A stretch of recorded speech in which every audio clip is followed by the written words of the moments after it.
4장 1절부터 6절입니다.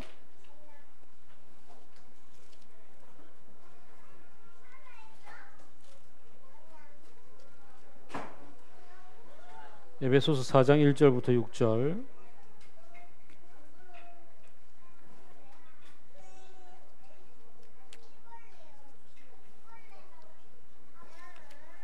한 절씩 교독합시다. 그러므로 주님 안에서 갇힌 몸이 된 내가 여러분에게 권합니다. 여러분은 부르심을 받았으니 그 부르심이 합당하게 살아가십시오.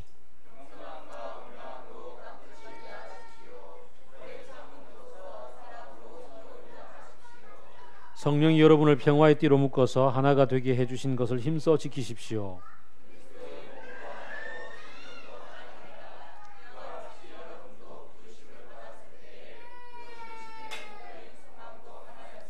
주님도 한 분이시고 믿음도 하나요, 세례도 하나요.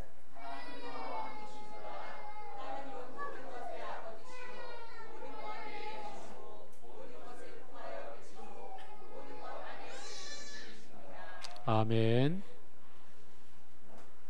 우리가 어느덧 에베소서 1장부터 3장까지를 같이 묵상을 했습니다.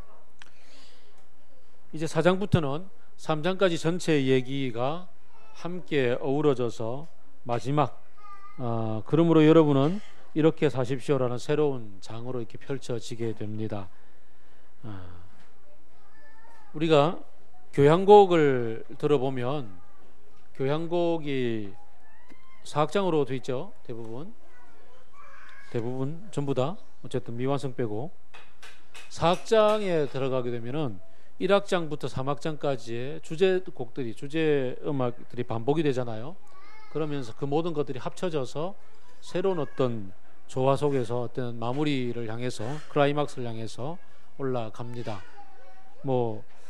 잘은 몰라도 제가 자주 듣고 좋아하는 신세계 교향곡을 들어보면 아주 분명하게 그 세 악장의 주제들이 반복되는 것을 그러면서도 묘하게 다른 것을 보게 됩니다. 이 에베소서 4장 1절부터 6절이 좀 그런 느낌입니다. 1장부터 3장까지의 각 장의 주제들이 이 6절 가운데 다 녹아 있으면서 새롭게 다음을 향해서 나아갈 수 있는 그런 어떻게 보면 4악장의 전반부가 아닌가 이런 생각이 드는 거죠. 자, 그러므로 라고 시작을 하죠. 그러므로 4악장을 열겠다는 얘기입니다. 그러면서 주 안에 갇힌 몸이 된 내가 라고 얘기하죠. 주 안에서 주님 때문에 갇혀있는 내가 여러분에게 권합니다 라고 얘기합니다. 주 안에서 갇혀있는 바울을 생각하면 바울과 적어도 관계를 맺고 살아가는 성도들의 경우에는 이 바울에 대해서 꽤나 마음이 좀 짠하지 않겠습니까? 그렇죠, 그죠? 여러분이 제가 지금 아내 없이 2주 이상을 살고 있는 것에 마음이 짠하지 않습니까? 전혀 짠하지 않다고. 그러니까 이런 이제 주 안에 갇혀 있는 내가 여러분에게 권한다 이러면서 이제 상당히 인간적인 모습을 이 서신서를 보면 바울은 굉장히 딱딱하게 쓰고 있는데도 불구하고 좀 자신의 인간적인 모습을 드러내면서 좀 감정의 호소를 합니다. 그러면서 새로운 차원의 얘기를 들려주죠.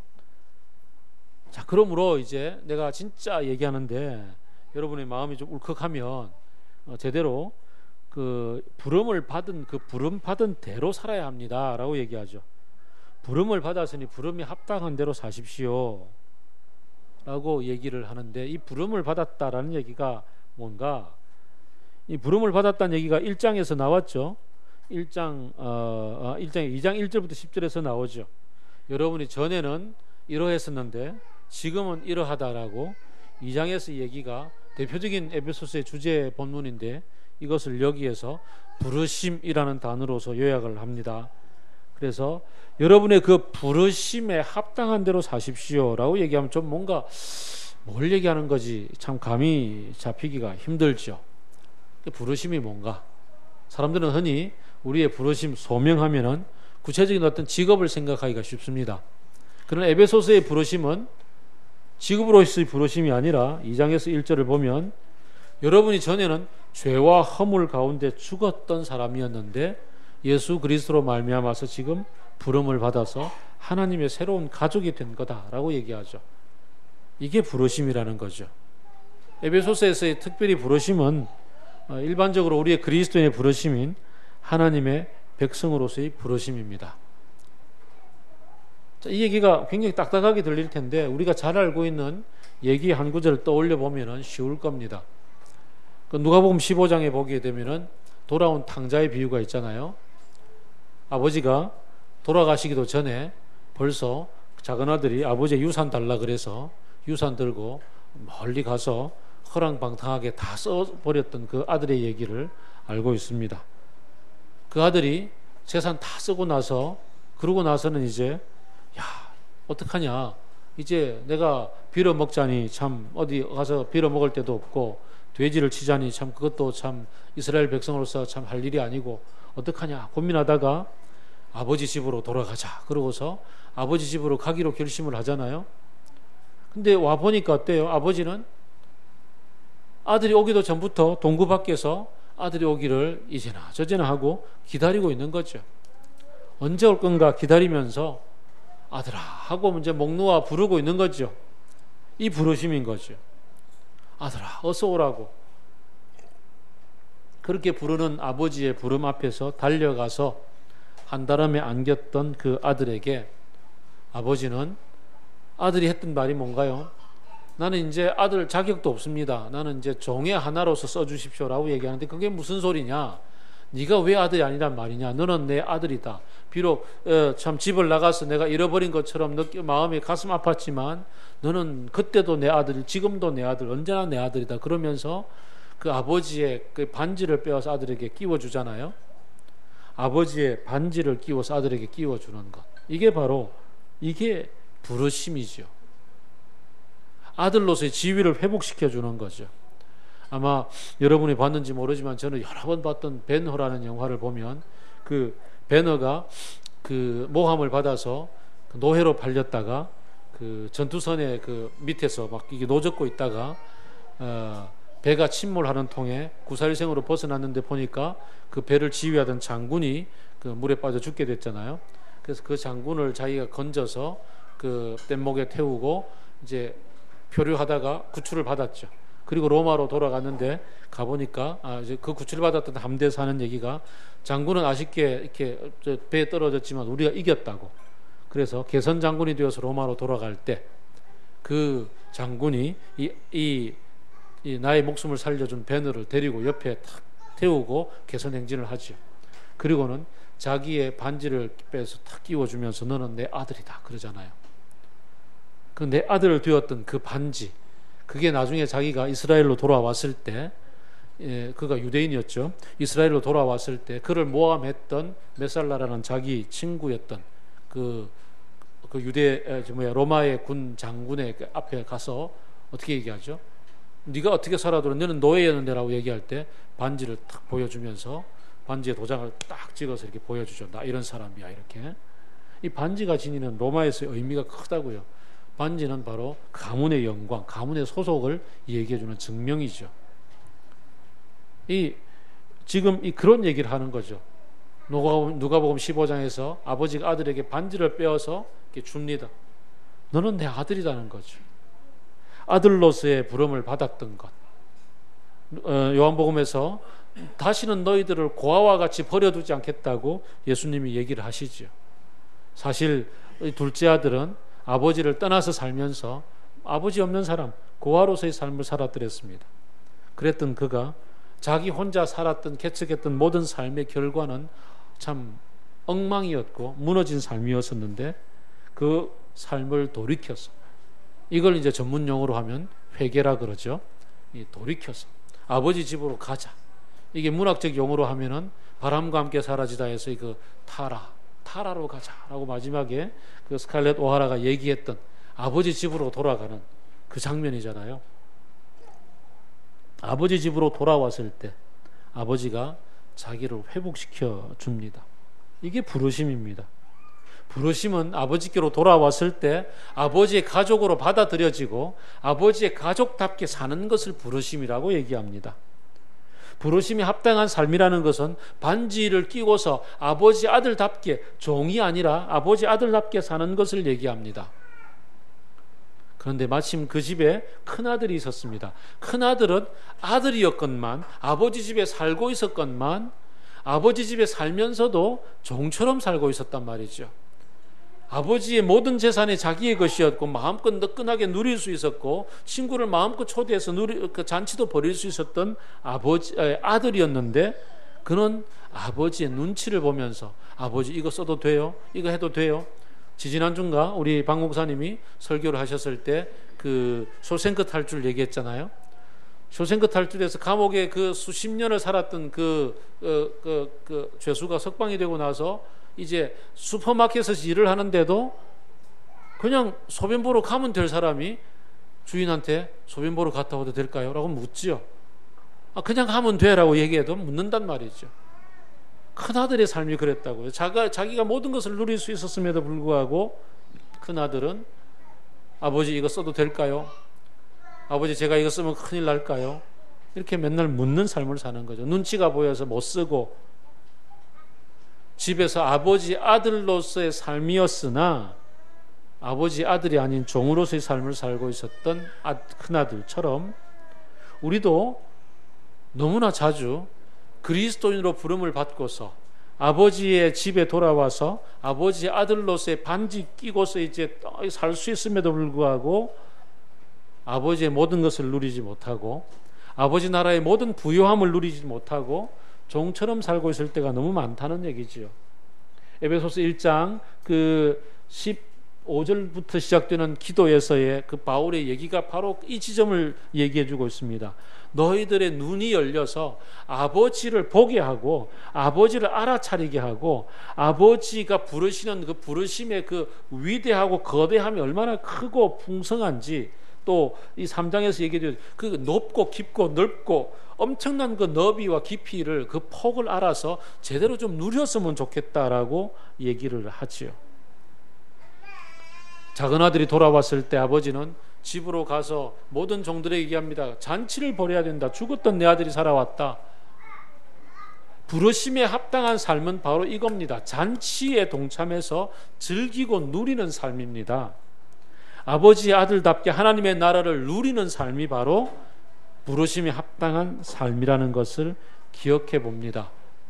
그런데도 여전히 우리는 이것 해야 되고 저것 하지 말아야 되고 이거 안 하면 큰일 날 것 같고 그리스도인의 삶을 이렇게 어떤 규칙에 매여서 사는 삶이라고 그렇게 착각하는 사람들이 되게 많아요. 그게 아니란 말이죠. 그래서 믿지 않는 사람들 가운데서 그 예수 좀 적당히 믿어야 된다라고 얘기하는 사람들 많잖아요. 그 광신도가 되면 안 된다고 얘기합니다. 이유가 뭔가요? 광신도가 되면은 거기에 빠져가지고 뭐 규칙대로 다 준수하는 그런 것들을 너무나 많이 보였기 때문에 그렇죠. 근데 정말 그리스도인이 되었을 때 아버지께서 부르시는 그 부르심 앞에 우리가 나아갔을 때 반지 끼고서 그 잔치를 뜨끈하게 누리는 그 삶이 도대체 뭔지 누려본 사람만 아는 거죠. 그것이야말로 즐겁게 그 아버지의 마음속에서 누릴 수 있는 사람이 그거 진짜 누려보는 거죠. 그런 겁니다.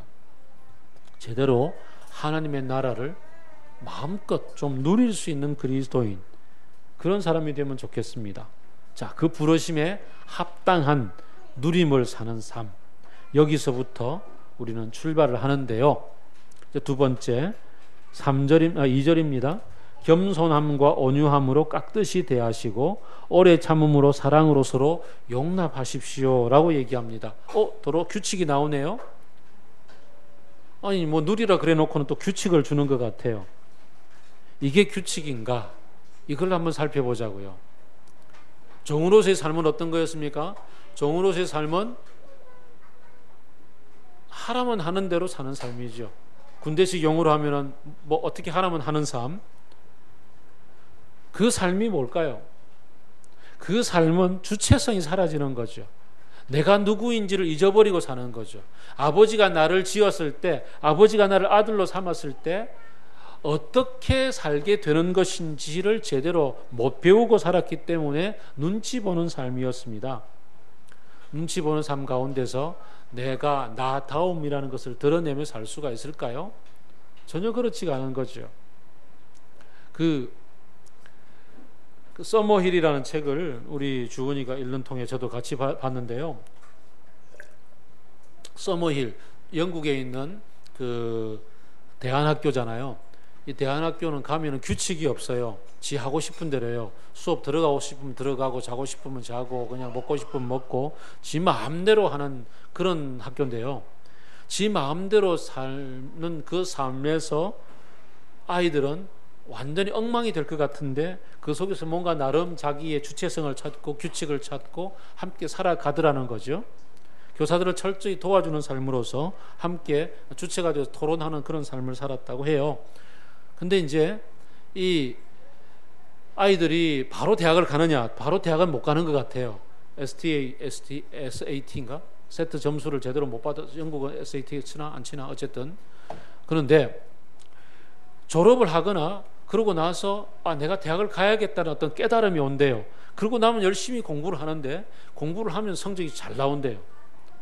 근데 또 이 아이들이 또 취업을 했어요. 취업을 했는데 어느 날 그 회사 사장이 부르더래요. 이 아이를 불러서 너는 정말 그 인턴으로 취업을 했다가 뭐 바로 어떻게 고속으로 이렇게 올라가게 되는데 너 이제 정식 사원 시켜주겠다고 그러면서 했던 말이 왜 저를 제대로 하지도 못하는데 저를 이랬더니 넌 다른 사람들하고 다르다고.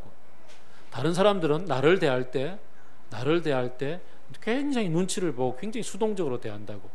근데 너는 다르더라고. 너는 나와 동격인 것 같아.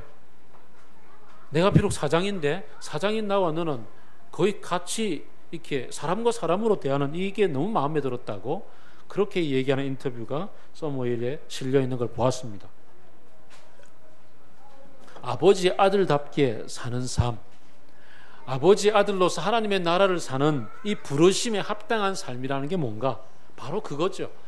하나님이 우리를 지으셨을 때 하나님의 형상으로 만드시고 하나님의 모든 것을 부어주시고 하나님처럼 주체적으로 살라고 부어주셨는데 그 길을 떠나서 내가 최고인 것처럼 살겠다고 에베소서 2장에 이해할 것 같으면 지 감정에 이끌리는 대로 사람들이 하는 대로 세상 풍조를 따라서 저것 안 하면 안 될 것 같고 눈치 보면서 이것저것 하면서 사는 그런 삶을 살아갈 때 남들이 사람들을 무시하니 나도 무시해야 될 것 같고 남들이 사람들을 막 그냥 앞에 갑질하고 있으니까 나도 갑질해야 될 것 같고 내가 어리되었을 때는 남들 앞에 한없이 낮아져야 될 것 같고 이러는 삶을 살아가는 그러한 삶에서 벗어나서 당당하게 아들답게 자유롭게 살 수 있는 삶, 그 삶을 살아가는 사람을 가만 보니 그 삶은 다른 사람들을 대할 때 내가 자유로우니 너도 자유로운 사람이라는 것을 인정해 주는 거죠. 내가 주체이니 너도 주체라는 것을 인정함으로 내가 갑의 입장에 있다 할지라도 을을 완전히 무시하는 게 아니라 을을 주체로 생각해 주는, 그게 바로 오늘 본문에서 겸손함과 온유함 아닌가요?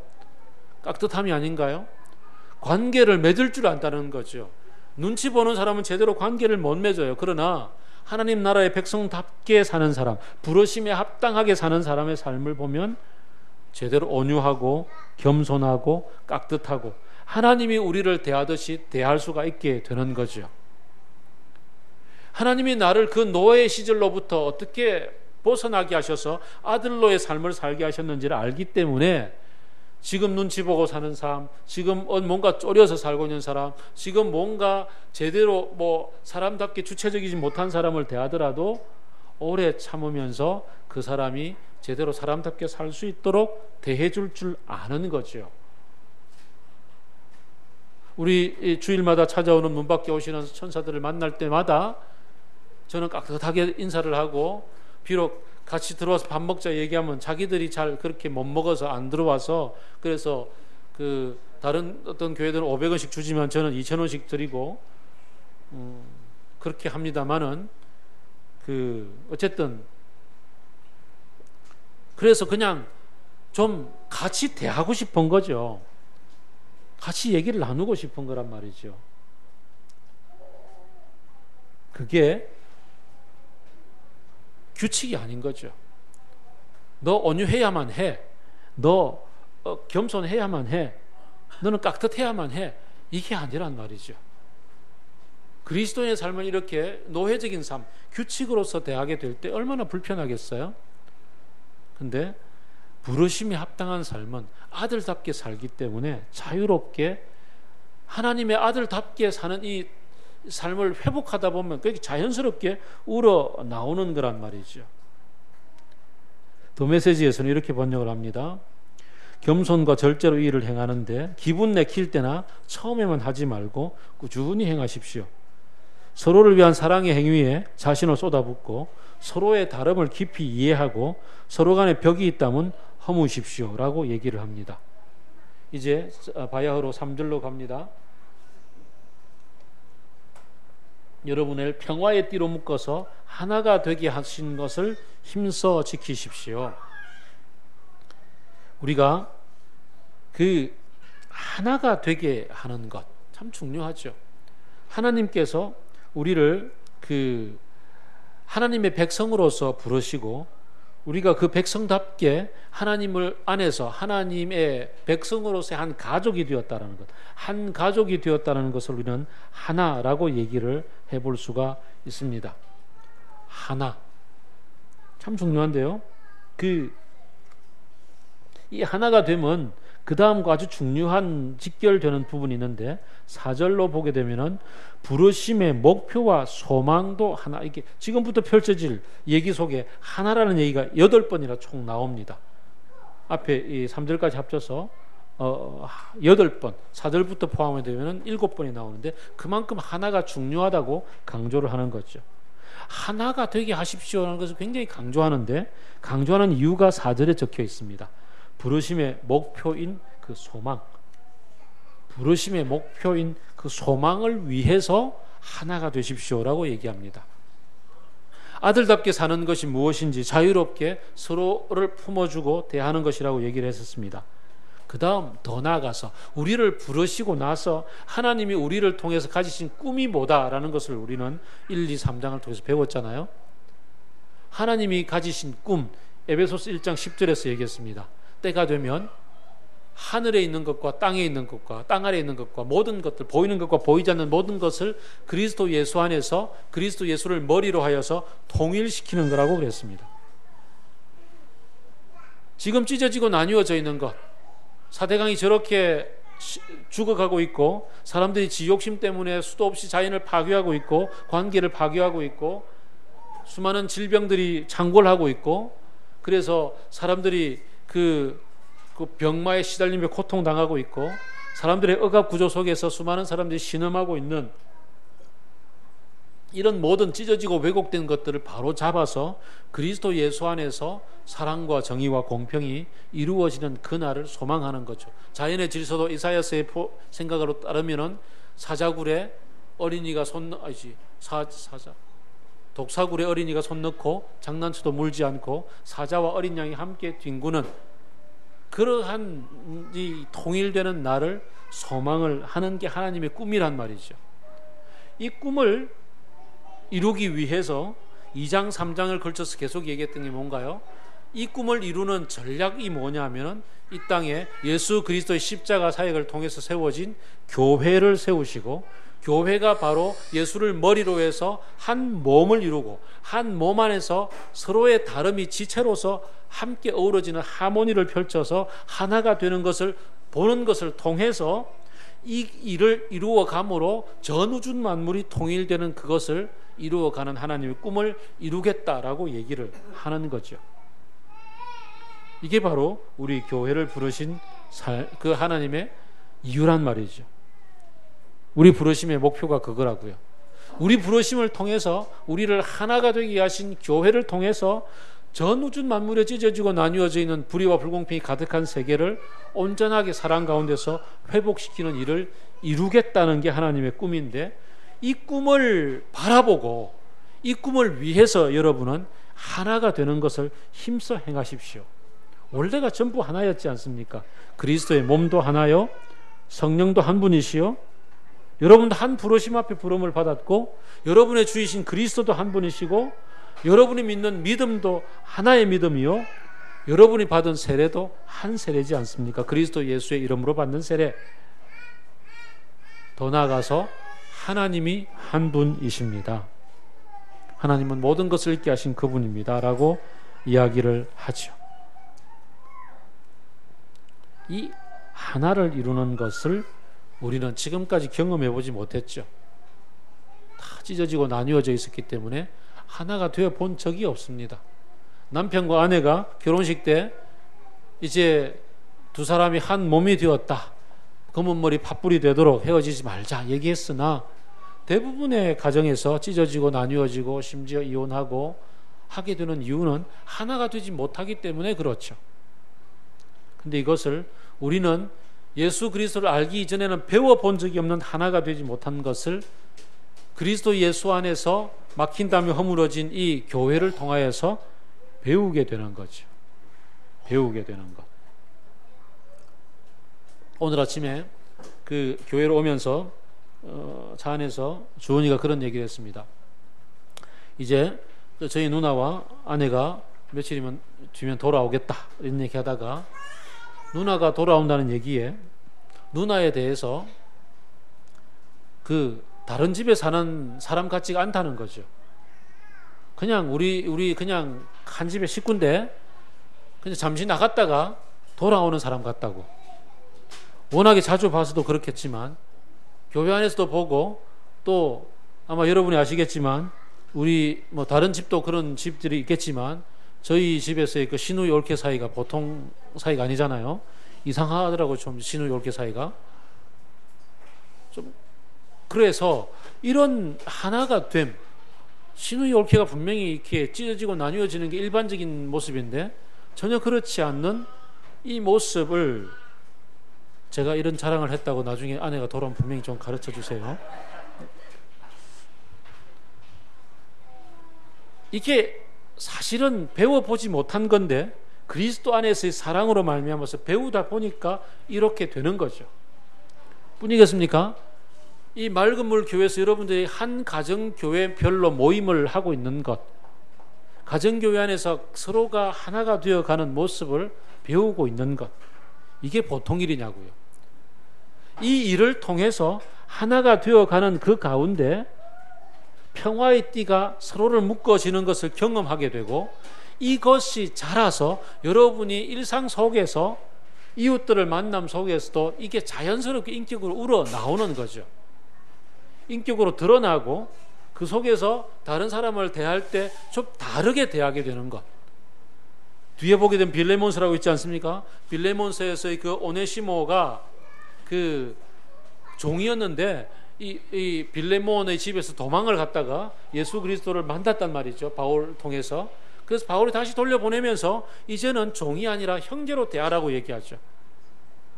진짜로 오네시모와 빌레몬은 형제처럼 대하게 되고 초대교회 수많은 곳에서 그 종과 노예였던 사람과 그리고 주인이었던 사람들이 함께 형제 자매로 지내는 이 기이한 일들을 보게 되면서 로마 사회가 뒤집어지지 않았습니까? 그런데 오늘날 교회 안에서 찢어지고 나뉘어지는 것이 여전히 존재하고 미국에서는 흑백 인종차별이 여전히 존재하고 우리나라에서도 이 제3세계 노동자와 그 다음에 이 한국인들 사이에서의 차별이 존재하고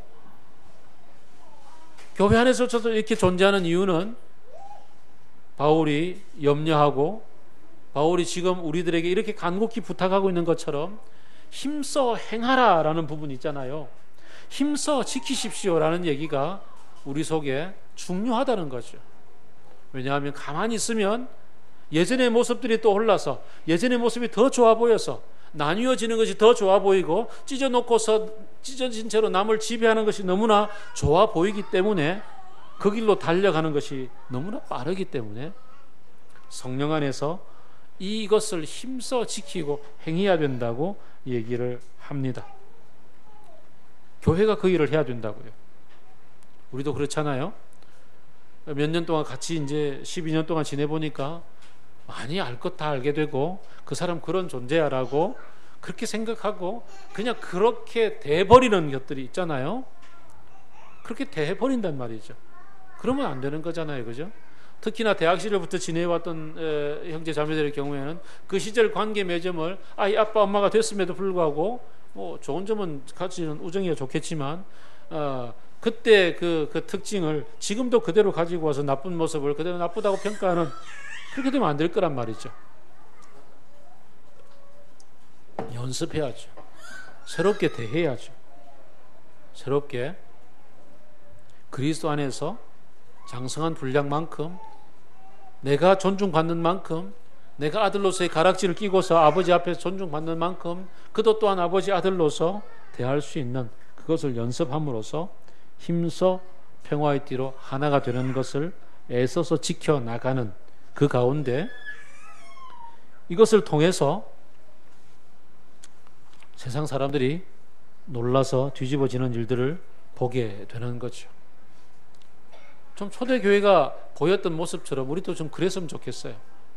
사도행전 2장을 보게 되면은 서로가 서로에 대해서 필요들을 막 나누어 주었고, 책임을 져주었고, 짐을 같이 졌고, 같이 찬양하고, 같이 한 가족으로 지냈던 모습을 보게 됩니다. 물론 그 가운데서 아나니아와 삽비라처럼 자기 욕심이 들어와서 자기를 주장하기 위해서 그 일을 행하다가 하나님의 심판을 받았던 경우도 있기 때문에 오늘 본문에서 힘써 지키십시오라는 것을 다시 기억하면서 사도행전에서 이 초대교회의 아름다운 모습들을, 그래서 믿는 사람들이 날마다 늘어났더라라는 얘기가 우리 교회를 통해서 좀 펼쳐졌으면 좋겠습니다. 교회가 정말 기독교를 욕먹고 있는 이 시대에 정말 먼저 앞서가면서 그 빈민가 사역들을 했던 수많은 그 선배들조차도 수십억의 돈을 횡령했다고 지금 고발당하고 구속되는 이런 처지에 있는 이 안타까운 교회 현실들 앞에, 비록 작은 교회지만 우리가 살고 있는 모습 속에서 내 이웃 사람들이 볼 때 야, 거기 좀 달라라는 얘기를, 그래서 거기 가면 좀 재미가 있을 것 같아, 거기 가면 좀 새로워질 것 같아 라는 얘기를 듣고 살 수 있는 그런 공동체를 한번 살아보자고요. 그래서 그 여수론에 나온 그 1세기의 교회 예배 모습이라는 책이 조그만한 게 있어요.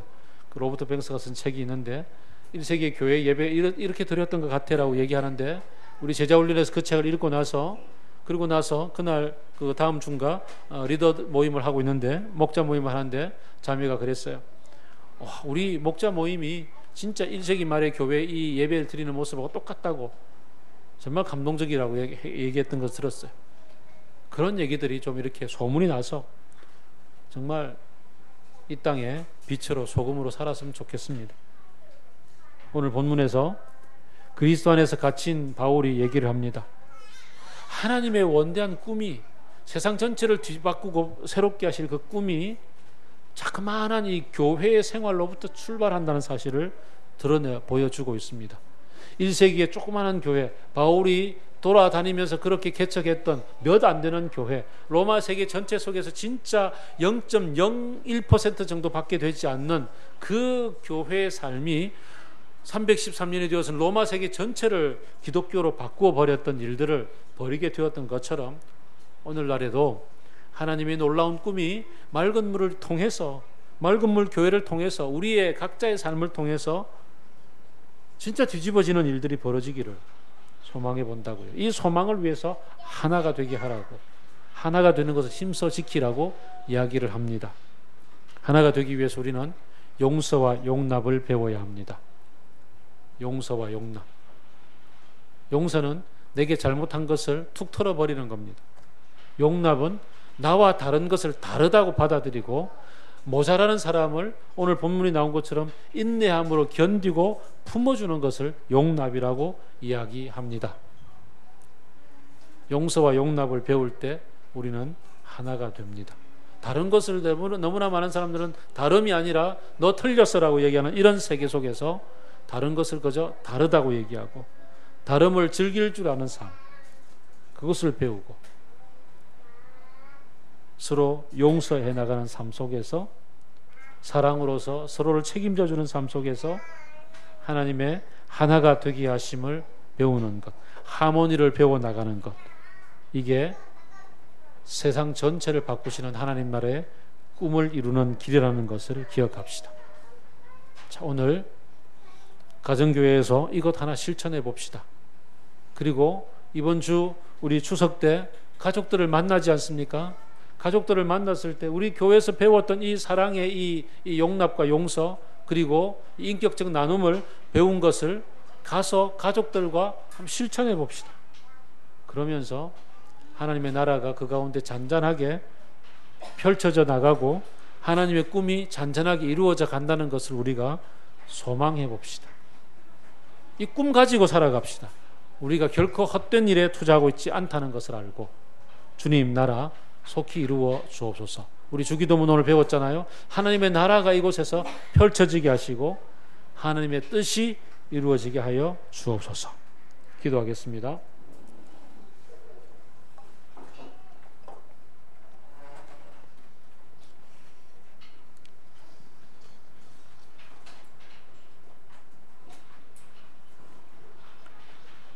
하나님, 우리가 살아왔던 게 잘못한 게 아니군요.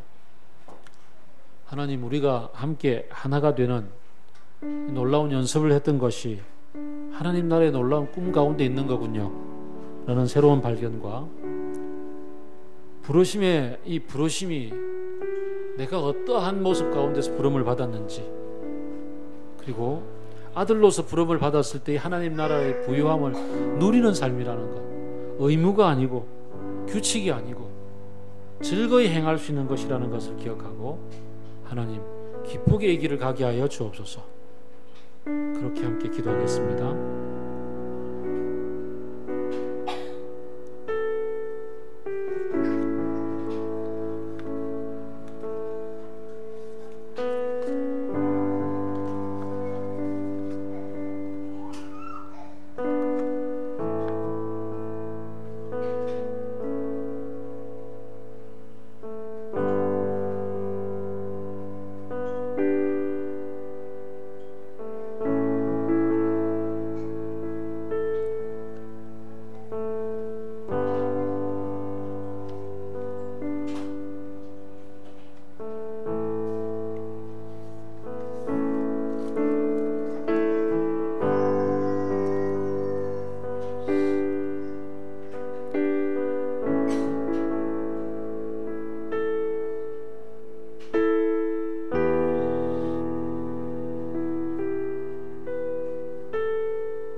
주님, 주님으로 말미암아 부르신 그 부르심의 소망을 쫓아 살 수 있는 놀라운 은혜를 주셔서 감사합니다. 하나님의 아들답게 여유롭고 자유롭게 즐겁게 답게 사는 삶을 배워가며 훈련하며 세상을 향한 하나님의 뜻이 펼쳐지는 것을 보며 동참하게 하여 주옵소서. 예수 그리스도의 이름으로 기도드립니다. 아멘. 함께 자리에서 일어나셔서 우리를 드리며 봉헌하겠습니다.